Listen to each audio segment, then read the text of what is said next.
हुकूमत ने गैर कानूनी तौर पर मुकीम गैर मुल्कियों को गिरफ्तार करने का फैसला कर लिया।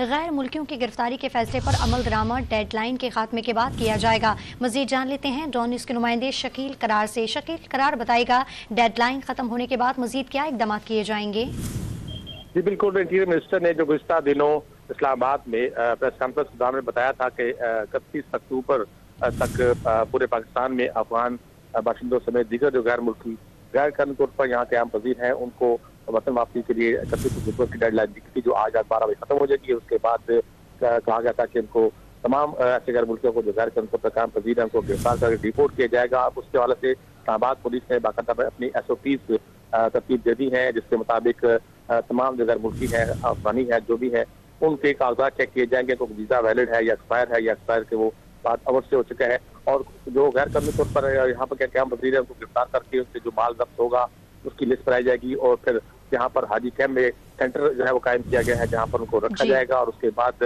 FIA के हवाले किया जाएगा। FIA उनकी डेपोटेशन के हवाले से इंतजाम करेगा और इस दौरान में तमाम पर सिक्योरिटी की जिम्मेदारी इस्लामाबाद पुलिस की होगी और जो भी चीजें होंगी उसको बाकायदा तौर पर रिकॉर्ड कैसे बनाया जाएगा और रिकॉर्ड जो है वो इंटीरियर मिनिस्ट्री का शेयर होगा और उनके बायोमेट्रिक होंगे और इसी तरह से सिटी में भी उनका रिकॉर्ड फराहम किया जाएगा। बहुत शुक्रिया तफसीलात देने के लिए शकील करार।